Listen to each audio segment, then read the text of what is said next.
Josh and Vanessa renewing their vows. I was honored whenever they asked me if I would just say a few words to just encourage them, but not just encourage them, I think encourage all of us who are married and all of us who've been a part of their lives. So I'm going to just take a few minutes. In Ephesians chapter number 5, the Bible gives us a couple of distinct commands and how we should treat each other. It says, wives, submit to your husbands as to the Lord. And husbands, love your wives, just as Christ loved the church and gave himself for her. In verse number 33, it sums it up like this. Nevertheless, let each one of you, in particular, so love his own wife as himself, and let the wife see that she respects her husband. We're given an example here that says, just as Christ loved the church. And how did Christ love the church? Christ loved the church so much that he laid down his life to serve our destiny. And I think that for us, that's the key of understanding love. Not just understanding love as a spouse, but how we treat each other, how we treat our children, how we treat those around us, those that we come in contact with every day. That we should be constantly looking for ways that we can support each other's destiny. And if we can catch hold of that one reality, of how Josh, you can support Vanessa's destiny, and how you can support Josh's destiny, then we'll walk in the fullness of the blessings that God has for us. In laying down his life to serve our destiny, Christ demonstrated several things to us. One, he demonstrated empathy. He demonstrated grace. He demonstrated compassion, tenderness, meekness, patience, kindness, and understanding. All of these are characteristics of love, and this is the love that Christ demonstrated to us.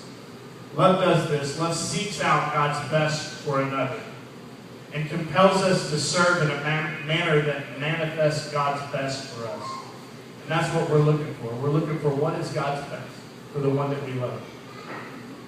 When a husband and a wife are passionate about serving the destiny of each other, God's best will become a reality.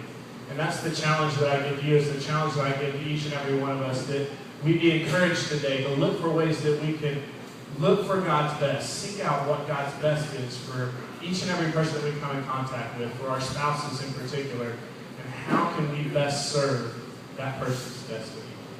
Josh and Vanessa have prepared their own vows they're going to recite.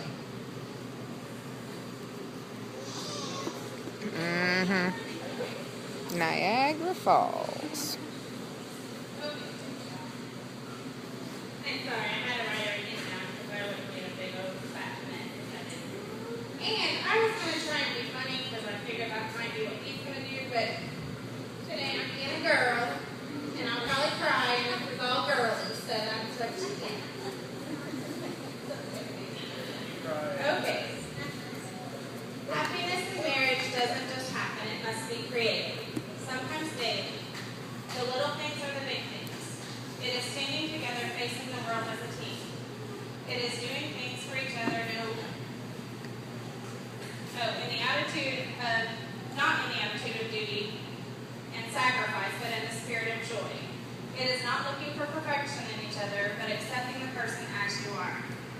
It is when you'll stay up all night just to settle an argument. It is when you completely act your crazy self, and your helpmate still love you. All of you. When I said I do 5 years ago, I meant it. I will love you even on the days I don't like you. I will think less of what I want and more about what you do joyfully. That's what you're supposed to do. I will laugh with you and not at you. Unless you laugh first, then it's really funny. I will support you, respect you, and unconditionally love you. I will stand by you no matter what, and I will love growing old with you. You are truly my best friend for all of my days. I promise to have fun with you on our walk of life together.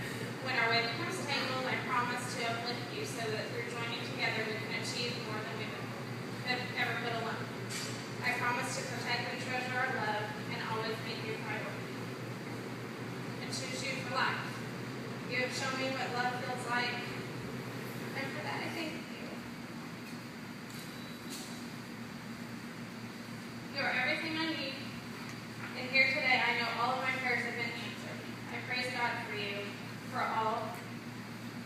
of your love and constant friendship. I know our love is heaven sent, and I promise to be here now and always. This is my hope.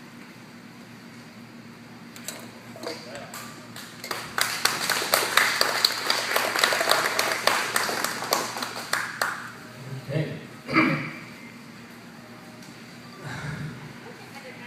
All right. Yeah. Apparently, the vow thing. I thought we were going to do the ceremony thing again, so I'm not as prepared. Well,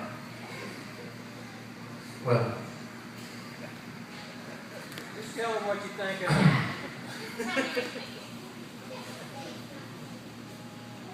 5 years ago, I made a decision to marry again, and it was the best decision I ever made.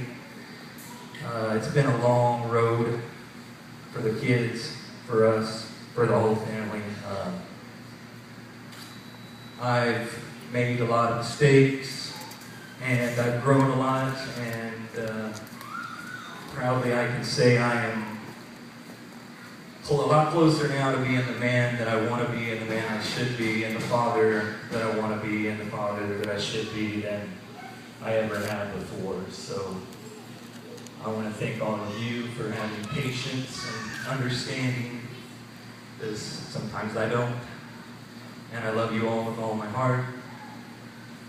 And since I don't have good words, I thought I'd give you something.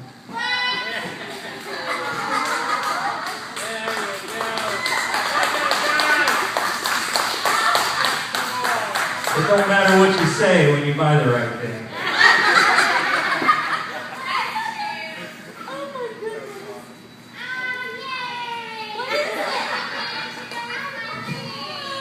It's a 5-year anniversary band to go with their wedding ring.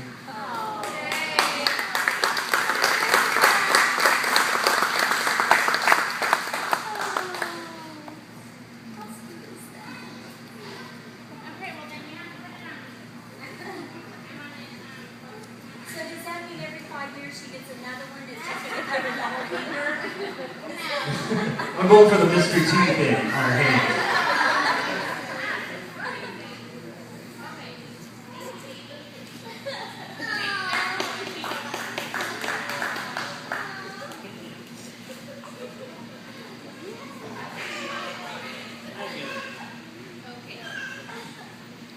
All right. Happiness comes from a happy home. Not only are we pledging, this was to you guys, by the way.